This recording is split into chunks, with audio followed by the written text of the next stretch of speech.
whatever, halfway. So basically, I just wanted to address that concern. Yes, this wouldn't go into effect in the fall semester, but the reason that we brought it forward as emergency legislation is just because of the sheer amount of students that have come to us with this concern, and we really want to address it as soon as possible to begin the process, since they haven't had it addressed as of yet. It's been a concern for a couple of years now. And it just makes sense that it really is about fairness. Other classes that are the exact same thing, who do the exact same roles in these orchestras and symphonies, get credit, and these students do not. And since so many people have come to us asking for this to change, we want to begin it as soon as possible to do them, justice for what they need as students. And with that, I'll yield to Scott Bowen. I guess the way to think about this is we have a bill before us that is a really great idea. I think this is an obvious solution to a clear problem. It's a very well-written bill. I think Speaker Hathaway and Chair Smith have done a great job on this. So there's really no reason to wait. I'm a big proponent of passing bills to open conversations, and I think this is a great way to open a conversation with the University Corporate Council, with the Faculty Senate, and really get this fixed as soon as possible. There's no reason to delay, and I think this is a really good idea, and so I urge you to vote yes, and I move the previous question. Motion has been made for previous question. That's out of order because I see no debate against. Going once, going twice, seeing no debate against. Debate is one-sided. We'll move into a period of voting on this bill. Standard procedure is a roll call vote. Motion has been made for a voice vote. It has been seconded. All in favor, please say aye. Aye. All opposed? Nay. Okay, that passes. We will take a voice vote. All in favor of passing the bill, please say aye. Aye. All opposed? Okay, the bill does pass. With that, we will move into presentation for SB 64-3. And you have 4 minutes starting at 5.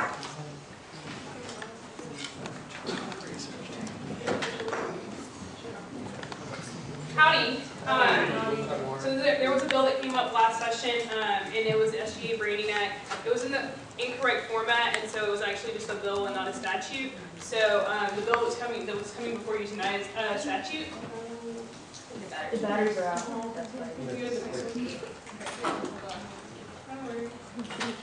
just to give you a little background, and all of this is actually listed in the bill, but in case you haven't had a chance to read over it, Student Senate appropriates about $50,000 between 3 branches, and kind of rounded up. But and each branch has a multitude of resources that the committees, Student Senate, Judicial Court has available to them. So why do we want branding? It's really to establish in the student's mind what SGA does. We have a ton of committees that we have a ton of committees, Cosgo Big Event, Student Senate, and all of those are within SGA, but not all. Until last year, they weren't required to put the SGA logo or say Team USGA on any of their stuff. If you can go to the next slide. So the legislative intent of this act is to provide guidelines for branding. And these are direct clauses from the bill, but all SGA organizations will be required to put the TAMU logo on stuff that is official, so that's stuff that has their name, like the committee's name or Student Senate's name or J-Court's name on there. And then there's some items listed there, but it's not a complete list. And then if you go to the next slide, if the SGA logo can't be discerned, like if you can't make it out, you have to put TAMU SGA, and there's some items listed there to kind of provide an example. Oh yeah, the logo can be in black and white or in the color that it's in. And I think that's it. Oh, responsibility is for the person that oversees either the committee, the Chief Justice for J-Court, and like Jeff, SVP for Executive Branch. And then, yeah, ultimately the SVP has final authority on any of this, but that's just kind of an overview. It's all in the bill. Okay, with that, we'll move to questions, beginning with Chair Thornburg. Chair Thornburg, appropriations. Do you think it's fair that committees who are not funded by the appropriations from SGA still have to put SGA on all of their items? Absolutely, because as an SGA organization, they have a multitude of resources available to them that other student organizations do not. And because they are part of SGA, they have access to so much. So, yes. And just furthermore, that could change from year to year, because the appropriations committee could decide to appropriate the money any given year, not appropriate the money. So, there's. That's Senator Womack. Howdy, Mark Womack. Could you talk a little bit about, now that this is an act, how it's going to work into the bylaws, the codes, or that kind of business? Because it's a statute, it really just sets up what branding is, and it sets guidelines for the SVP to kind of enforce branding, if that makes sense. And for you new senators, a bill expires at the end of this session, which will be this time next year. A statute or an act is forever until it's repealed or replaced with something else. Okay. Okay, with that, our last question of 3 will be Senator Lastavica. I just had a question about like the negative aspects of this. Like, will there be a committee or people that are proofing all these materials that are branding SGA to make sure that, I mean, I guess the t-shirts and stuff would be a concern if there's no slogans that maybe SGA doesn't want their logo on. Right. The committees can put whatever they want on their t-shirts. They do have guidelines they have to follow, but if it's an official shirt, the SGA logo goes on. If it's printed material, it's being passed out to the student body, the SGA logo needs to be on it. And so, no, there wouldn't be a committee. Like I said, the enforcement of the branding is left up to the people that oversee that particular committee or student senate or the executive council. So, did that answer your question? Right. And then of course all legislation is subject to be interpreted by the judicial body. Okay, with that concludes our question and answer. We'll move into a period of debate on this bill. Do I see debate for this bill? Chair Harris. Jody Harris, Constituency Affairs. Okay, so guys, this is something that got brought up last year. This needs to happen. There's no reason why an organization should be considered part of SGA and not use the logo. I mean, you want organizations, you want to see big event, and then you want to know that it's part of SGA. Most students don't know that. They don't know that we have all these committees. They're not aware of, and before I got in Senate, I wasn't, that all these things fall under the purview of SGA. And so I'll yield to Speaker Hathaway. Howdy. I just wanted to say from a committee standpoint, I'm in good shape, and we are, as a group, we've been more than happy to do so. Committees are ready to work with us on this issue. I now have a Fish Aids tank that has the SGA logo on it, and they're really more than happy to work with us. It's a great way to spread awareness, like Jody said, and let everyone know what opportunities exist within SGA besides just Senate and the other 2 branches. So I really only see positive things coming from this bill, and with that, I'll 30 seconds. land reading. I just want to say I don't see enforcement as being an issue. I think it's a very simple thing that most people, most communities aren't going to have an issue with following. And I also want to say I think that we are arguably the best student government association in America. I think it's sad that students don't know that and know what we have to offer. So I want every student at A&M to know what SGA is and what we do. Please finish your sentence. Thank you. All right, with that, debate against. Going once, going twice. Chair deems debate one-sided. Did I say motion? I'm in for voice vote. Motion has been made for a voice vote. Seconded. All in favor, please say aye. Aye. All opposed? Nay. Independent chair, the ayes do have it. We will take a voice vote. All in favor of passing the bill, please say aye. Aye. All opposed? Okay, that passes unanimously. With that, we will pause for just one moment. We have been offered the opportunity to extend until midnight. We have 3 remaining bills, as well as, it's not on the agenda, but it is in our bylaws. We do have to have a period of open session, so possibly another bill or 2. Just the reports. So do I see it? Well, I'm going to go ahead and throw the motion out there. So all in favor of moving to midnight, please stand. Come on, guys. Work done. Come on. For the students. For the students. Why we're here. Come on. Yes. So I'm sorry. Let me explain this. We anticipated starting our meeting much earlier. The 63rd session went much longer than we anticipated. So for that reason, we've been offered an opportunity to get an extra 30 minutes. Point of information. Would a motion to adjourn be in order at any time? Yes, a motion to adjourn is always in order.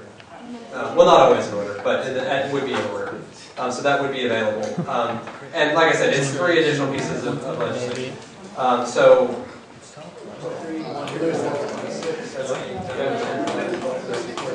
We have a mission statement. We craft a motto. Come on. It's all about per section. Each section. Okay. I see 2D8. All opposed to extending, please stand. Get them on the camera. So we know who's. Oh, I mean, I did it.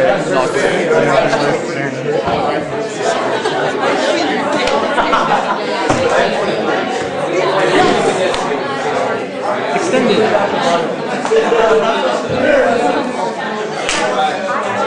Okay, so that is the majority. I mean, this is unofficial, so I'm going to say a majority does pass.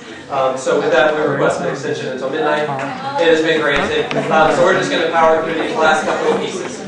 So with that, remind me what what's the number?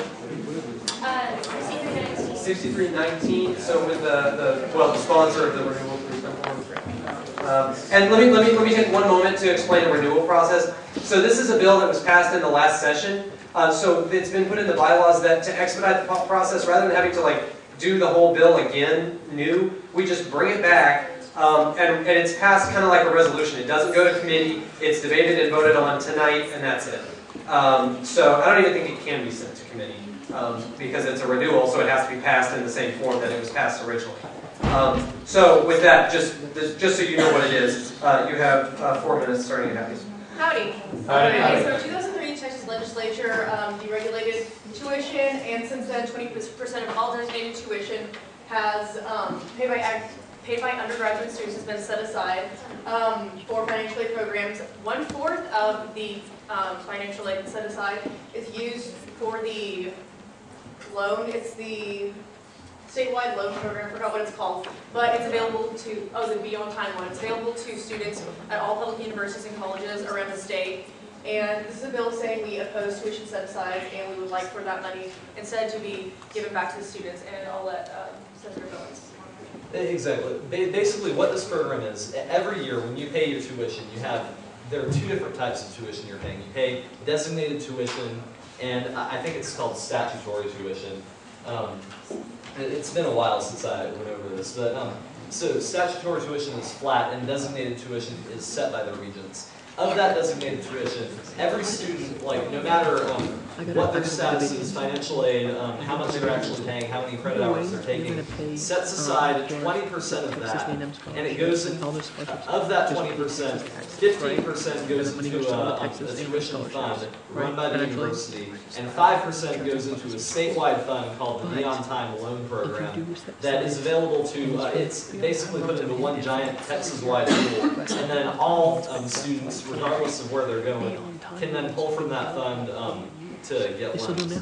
So what we're saying with this bill is that we oppose that, and we would instead ask that money be used to decrease the amount of tuition for everyone. So decrease tuition by 20% and stop the set-aside program.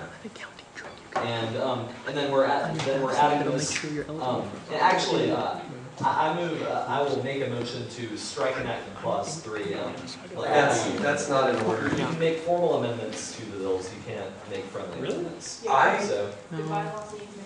Okay. Yes. All right. It has to be voted on by the body. Okay. But just because we don't have a 63rd 2010-2011 legislative agenda anymore, that was last year, so it kind of makes sense to get rid of that part. But But other than that, this is a continuing issue that the legislature is looking at. There are bills dealing with this, so I think it's important that we send a message to the legislature telling them that we continue to support the cessation of this program. And I would keep in mind, just for anyone who has their doubts about this, that this is strictly on students' tuition. Now, if you're talking about having some issue of financial aid for students in need, this isn't saying that there can't be any, but we're just saying that it shouldn't be tacked on to students' tuition funds, and that's the big issue here. Anything further? Is that it for you guys? Okay. With that, we'll move to question and answer, beginning with Senator Esparza. Does the money that's set aside stay here at A&M, or does it go back to the state to appropriate out? So of the 20%, 15% does stay here at A&M. And then the other 5% goes back to the state to appropriate out as part of the Beyond Time. And I would stress that that 5%, if I'm not mistaken, and correct me if I'm wrong, can go to any university, including private universities. Yes. Okay, with that, Senator Colbert. Yeah, in the bill it says that 1/4 goes to the loan program. Where does the rest of the money go? Maybe you said that, but I kind of missed it. It's a fund managed by the university. It goes to financial aid. Okay. Chair will advise that we have 4 additional questions past our 3, so if anybody wants to make a motion, I'll hear it. Motion's been made. What is your motion? Motion to extend questions to a total of 7 questions. Motion has been made. Is there a second? There is a second. All in favor, please say aye. Aye. Okay. All opposed, please say nay. No. Okay, being sure that passes. Next is Senator Cobb. Senator Cobb, College Redman. Who are the primary beneficiaries of these tuition set-asides?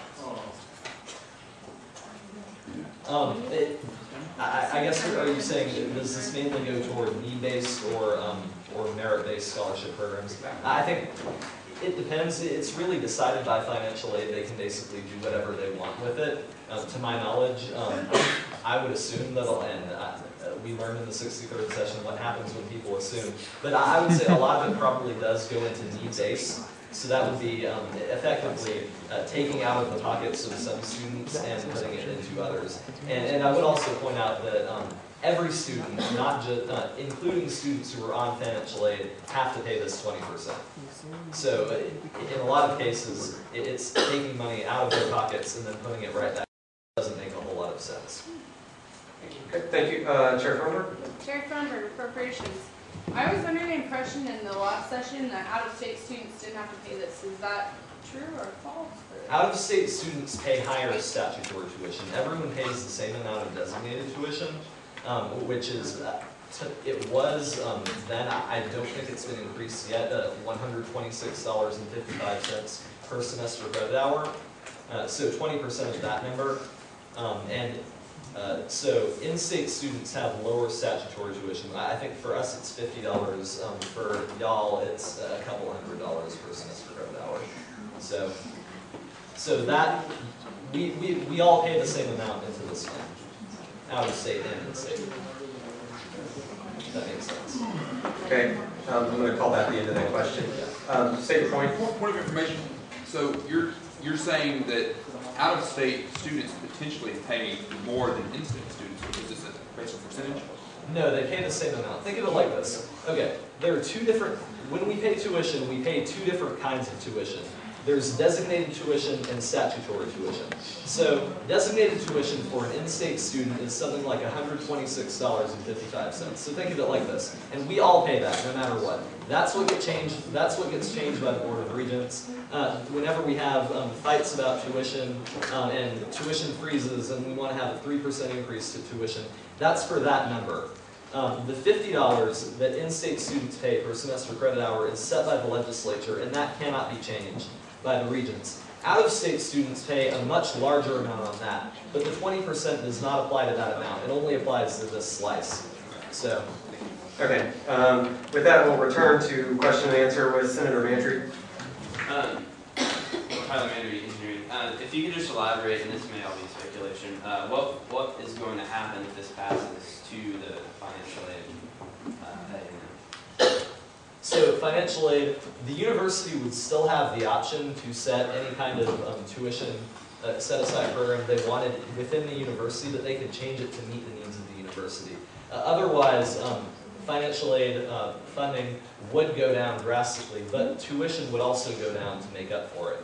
So everyone would pay less, and there wouldn't be as much need for financial aid. Senator Womack? I think that was that's my question. I withdraw. Okay. Senator Roberts. Senator Roberts, off campus. Just to clarify, with this bill, you're saying that students want to pay less tuition so that some of their tuition doesn't go to pay for other students' tuition. Correct? Right. In a nutshell. Okay. With that, we conclude question and answer. We'll move into a period of debate. I believe there's a motion going to be made, so I'll pause for 1 moment. I move to amend this bill to strike enacted clause 3. Okay, that technically has to be in writing. I'm going to give you a chance to write it down, and we'll go ahead and consider it. So this motion is not debatable, but it has been seconded. Okay, it has been written down. I'll accept it. So this has been seconded. All in favor of hearing you. Point of information. Striking it, yeah. Yes. Are you going to need that hand for the archives, or? I'll take it. We'll photocopy it. All right. So we okay. So all in favor of striking enacted clause 3, please say aye. Aye. All opposed? That unanimously passes. So amendment 3 is now stricken from the bill. We will return. We will debate on the bill itself. With that, debate for the bill. For passing the bill. Senator Russo. Howdy, real quick guys. Basically the intent of this program is to shift the burden for providing financial aid away from students at Texas A&M, because, I mean, no matter how much you make, and even if you don't qualify for financial aid, you know, college tuition is a significant expenditure for all of us, and that kind of financial aid, I mean, we have other sources from which we can draw these. I mean, you've got now federal financial aid and also state aid that's offered, and you know, private corporations and all kinds of things. So let's shift it away from students and put it on the people that it should be. And with that, I'll yield to Senator Harris, or Chair Harris. Thank you. Jody Harris, constituency Ferris. So it doesn't make very much sense. Students need help to pay for college. Therefore, we're going to take money from students to pay for that. That doesn't make any sense. And so that's my point, and I yield to. Okay. I think this is a great bill. I think that a lot of students are having a hard time enough paying for tuition as it is, especially when you're taking 30 seconds. When you're doing this to students who are receiving financial aid. It just doesn't make a lot of sense. And I think we should pass this, because if we could get the money back potentially to the students, it could help a lot, especially, like I said, to those who have applied for financial aid, for some reason didn't get much financial aid, and are still having trouble paying their tuition. 10 seconds. Please vote for this. Thanks again. We can't refer this to committee. With that, we'll move to debate against. Senator Esparza. Your tax dollars are going to go to financial aid regardless of where it comes from, because you pay Texas taxes. So the difference is when you pay Texas taxes and that goes to the financial aid programs, that's distributed to all the universities and institutions across the state. When you're paying your set-aside, when the set-aside gets taken out here at A&M, that stays within the school, the university, to make sure only Aggies are benefiting from that. Now, I know there's a difference. He mentioned that 5 goes back to the state, 15% stays here. And I just looked it up. It actually 15% stays for scholarships and grants, and 5% goes to the Texas Beyond Time loan, but it guarantees that it stays here at A&M, and only A&M students get that. So that's 20% that stays here completely at A&M, regardless of its scholarships, grants, or financial aid. You know, and there's a lot of differences in what he said and what financial aid said when I met with them, and the percent going to the state and the school.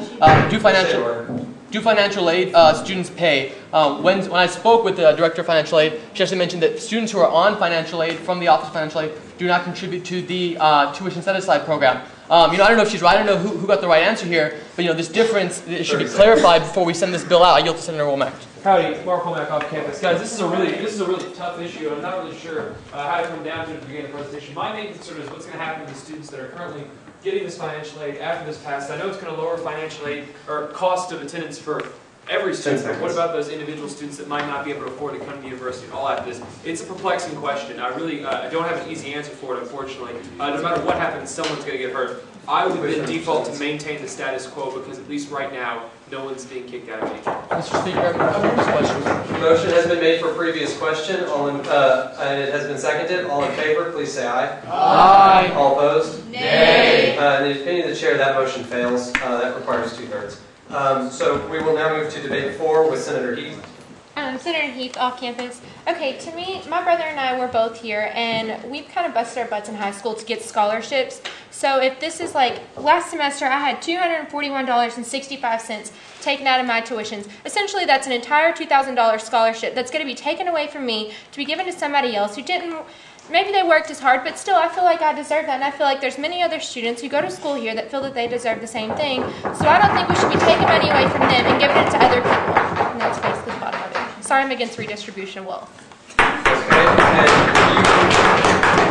and you have yielded the floor, so that with that we go to debate against. This will be our final debate unless there's a motion. This is Senator Roberts. Senator Roberts, off campus. Let's not bring politics into this and what you believe about taking money away. Guys, tuition here is already cheap. I understand I am one of those Aggies who needs financial aid, and I know I have a bunch of constituents who I promise you are willing to help pay for that. And so I think as Aggies, we should keep it here. We should help, instead of, like Chris said, our taxes going to other schools around Texas, I think we should keep it here, that we help pay for other Aggies instead of anyone else. I hope you heard Mark said about all the little details between 20%. We don't know exactly how much those students who need financial aid, how much of their 20% goes back to them, and all the little details. So let's just stick with the status quo, and I yield to Chris Barza. The law as written right now guarantees that the money goes to scholarships and financial aid office here at Texas A&M. If we get rid of the law, this university is not going to lower tuition rates. They're just going to put that money into their own pool. There's no guarantee that they're going to lower the money. At least right now, the law guarantees that it goes to scholarships and financial aid. Yield the floor. Okay. It's out of order. Safety point. What percentage of this money goes to other places besides Texas? The general fund for all Texas universities? I do not know the answer to that question. I'll yield to refer that to Senator Bowen. As of right now, of the money that is collected in the tuition set-aside program, 25% goes to this school and goes into a statewide fund. That is then distributed to all schools, including private schools in the state of Texas. Okay. Are these motions that are about to be made?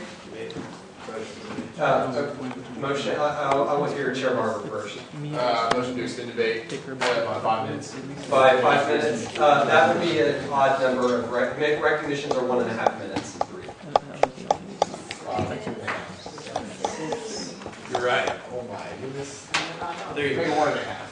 Wait, so extend debate by how many recognitions are you moving to extend debate by? 2.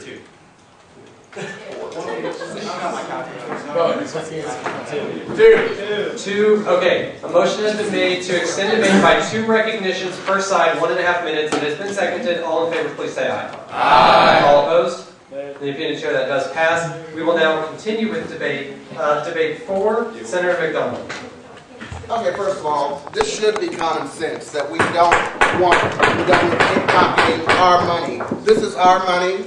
This should not be going to, this goes to need-based scholarships, and that's great and all, and I wish I had more money to give to other people, but the point is that a person could be making all F's and still getting this money. It's not fair that our money goes to someone who's not necessarily performing. You know what? My friend was here. She needed money. She didn't get any. They told her tough luck, and she's gone now. She didn't get the money she needed, so, I mean, who else is not getting money? Why should we be paying for other people when we ourselves need the money? I think it's wrong. I think it needs to be struck down. I think this bill needs to pass. I yield to anyone who wants it. Jody Harris. Okay, and furthermore, why are we as Aggies going to fund people who are going to Tech, T-STEP's going to Austin? Why are we going to fund other people going to other universities? 20% of this, I think Scott said, 30 seconds. goes, 25, goes, a quarter of this money goes to other places besides Texas A&M University. This is wrong. Vote for this bill. Now, yield to Senator Russo. This is real simple, guys. If you like the fact that people that might already be struggling but don't qualify for financial aid get 20% of theirs taken away, then vote against this bill. But if you like everybody getting their tuition at least going to their own education, then vote for this bill. And with that, I call for previous question. Okay.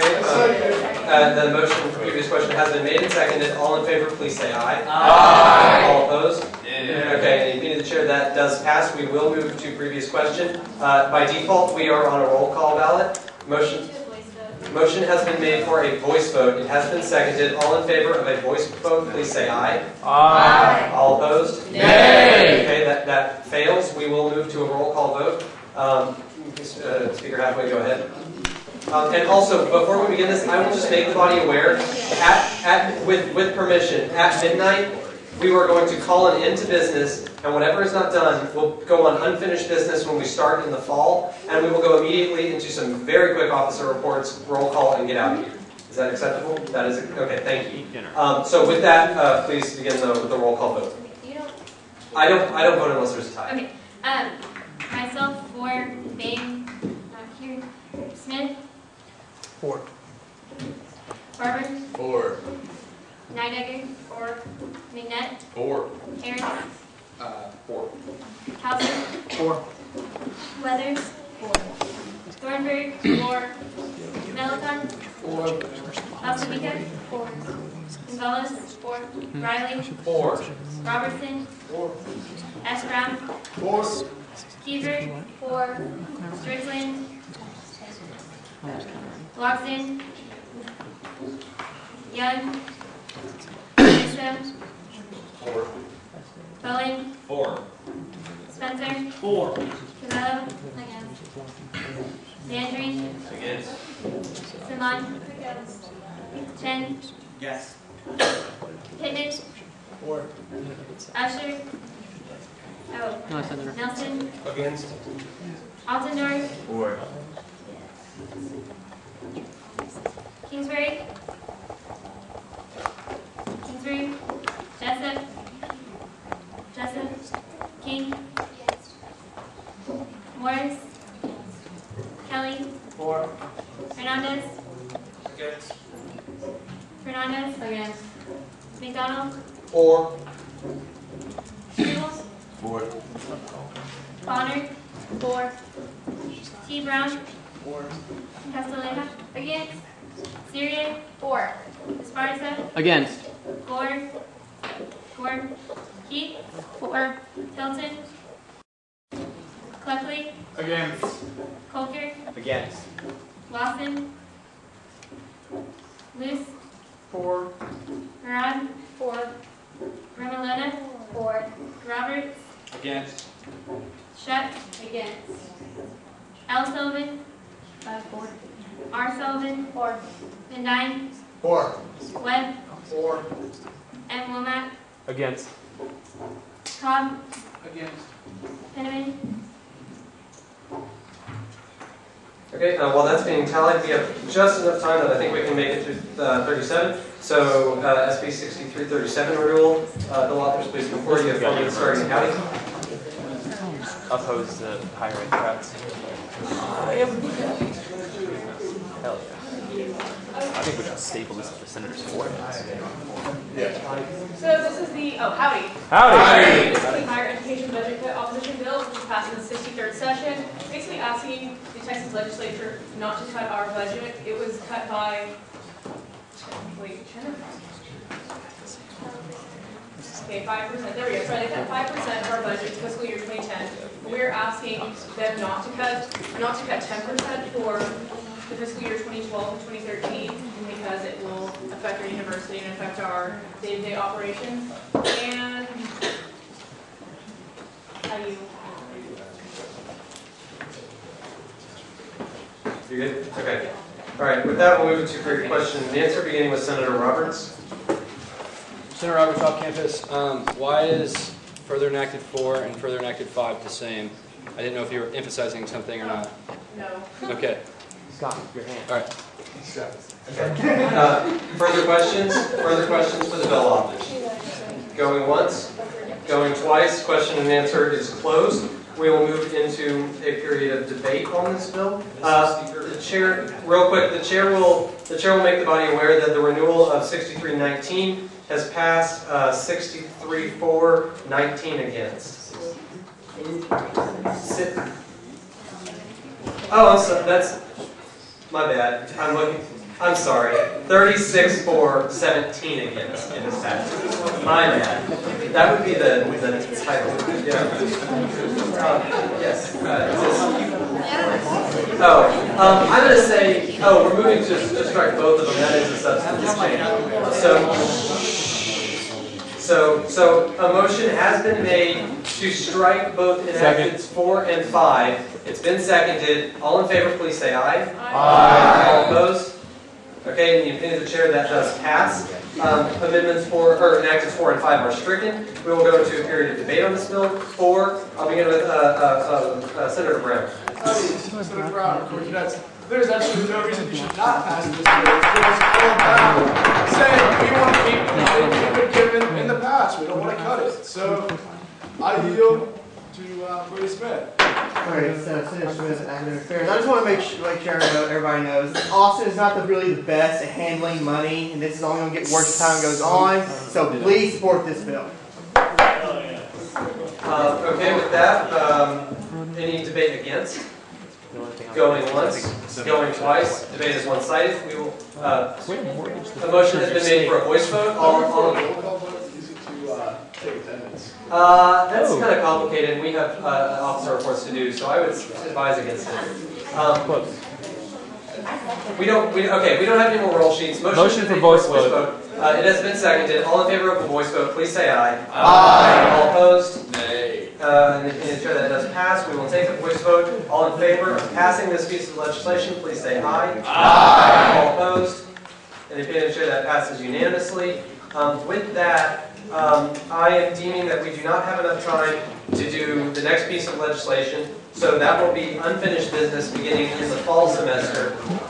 With that, we will move into first committee reports. So officers, I'm sorry, yes. Oh, well, we have open session. Okay, there is an item for open, we have a period of open session. I will hear any items for open session. I see an item. I have one item for open session. Okay. Can you please, it's been submitted, can you please give a 1 to 2 sentence summary of what it is you're trying to add to open session? Basically, this is similar to the bill that was handed out at the last meeting about student health services private coverage. Just in support of their plan to keep the student fee down, to keep the cap where it is, and start charging for visits. Okay. Now let me explain. We are about to take a vote on whether to add this to the agenda. If we vote to add it to the agenda, he will have 4 minutes for a presentation, 2 or 3 questions as we've been doing. Then it will be referred to committee. I will refer it to one of the policy committees, and it will be considered again then as old business at some point in the fall. So we will not vote on it tonight. So, point of information. Is there any reason that this needs to be done right now? My question. Just get it into committee now so that it can kind Point of order, is that a debatable statement? No, I'm going to say that's not debatable. He was just answering whether there was a deadline he was trying to meet. With that, all in favor of adding this to the agenda to hear a presentation and then be referred to committee, please say aye. Aye. All opposed? Nay. If you share that fails, that will not be added to our agenda. That being said, announcements. Any quick announcements? I have one. I have tickets to Percussion Studios show tomorrow night at 7:30. I have them on me. If you want tickets for $5, come see me afterward. Additional announcements, just stand up where you are. The mug's dead. The next time you see me, I'll be married. Further announcements. Wait for him. All right. Go back to order. Real quick committee reports. Officers, if you have anything. Please, if you're packing up, do it as quietly as possible. Quick committee reports. Oh, I have one. Okay. Sure, no, if you saw that you're on my committee on the committee placement document that Amanda sent out, look for the Google Group invitation. It might be in your spam folder, but I think there's 7 people on my committee, and 4 people are in my Google Group, and one of those is VP of LR Bryce vendors. So if you could just check your email and join the group so I can communicate things to you, that would be great. Okay. Any further reports? CA, expect an email. Okay, expect an email from CA. Any questions for the chairs, real quick, that cannot be emailed for some reason? Okay, seeing none, we'll move into executive reports. SVP Pickering, go ahead. Howdy! Howdy! Okay, guys, I first of all, I want you to know that even though I wasn't in the room, we had the video up and I was watching the debate as we were kind of crafting just kind of what I wanted to bring forward with the lack of confirming Audrey Richardson, Vice President of CR. So, just what I wanted to say is that I hear your concerns about our process, and I assure you that we will work diligently in the coming days to find a solution that will address all of the issues brought forward. I encourage each of you to approach me with input on how to move forward with the confirmation process, and I look forward to answering your questions and working with you to confirm a VP of Community Relations. After all, this is one SGA. This isn't just exec. This is us doing the legislation that you bring forward for community relations. So naturally, I'd just like to say that I am disappointed that Audrey was not confirmed to serve as my VP, our VP of Community Relations. But what I have a question on is that this decision to not confirm her seems to have been made without fully understanding our team's process in appointing Audrey to the position. And since we've gone over time tonight, please approach me with this later. We won't do this tonight, but please approach me with further questions.